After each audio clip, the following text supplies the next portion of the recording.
So we're working with bearings here. So at least they've given us a sketch for figure 2 to see what's going on. So what do they want? Find the distance between boats Q and R. Okay, so it's going to be a sine rule or a cosine rule question. We've just got to figure out how we can get all the information that we need.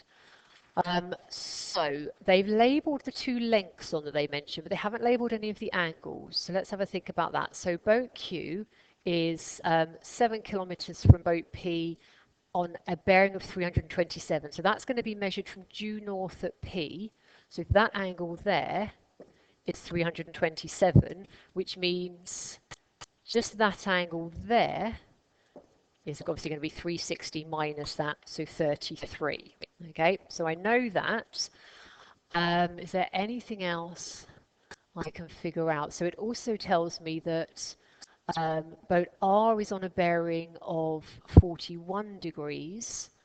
Okay, so that's okay. So boat R from boat P, so that's that bearing there. So that's 41 degrees. So if I just draw that triangle out again very roughly.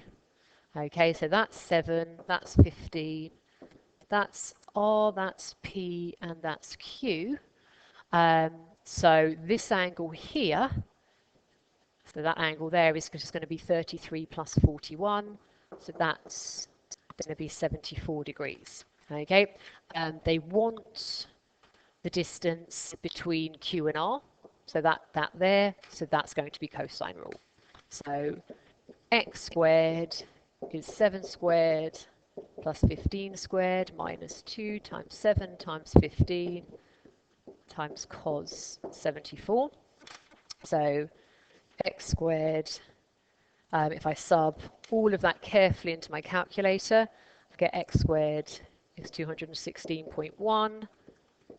So x is 14.7 kilometers, and just checking back, it wants it to 1 decimal place. So we're good. Okay, right, so then, let's give myself a bit more space. The 3-figure bearing of boat R from boat Q. So that is that angle there. Okay, so how can we possibly get that angle? Well, you might have to play around with it a bit and just think about what you've got. But what we can do is if I kind of extend that straight line down, if I can get the angle inside the triangle, which I know I can, I'll go back to the previous diagram, but I've got all the information I need about that triangle. In fact, I can remember from the previous slide, that's 74 degrees. Okay, so I definitely can find that angle, so we'll do that shortly.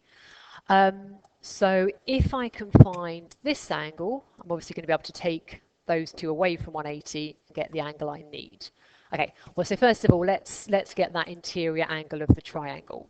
So on the, again, let's just sketch the triangle out without all the bearings labelled on. So I know that that's 74 degrees, and that's 7, and that's 15. We've just worked out that that's 14.7, and I'm after that angle there, because that angle there will be the same as that one there. Okay, so I would say the easiest way to do that is going to be through sine rule. So let's just call that angle Q. So sine Q over 15 is going to be sine 74 over 14.7. So if I put that all into the calculator, so if I do sine 74 over 14.7, and then I multiply up by the 15, I get that sine Q is 0.98. So then if I inverse sine 0.98, I get Q is 78.8. Okay, it wants my answer as a 3-figure bearing, so eventually I'm going to round that to the nearest degree, so I might as well call that 79. Okay, so I now know, just write it in there, that that angle is 79 degrees. Okay, so what else can I get? I'm going to rub off some of this to make it a little bit clearer what's going on. So if these are both arrows pointing due north, then obviously they are parallel lines. And I know from my previous working, so using the fact that that bearing was 327, I know that that green angle there is 33. If you think back to your alternate angles, then if that's 33 and those green lines are parallel, then that angle I'm after is also 33.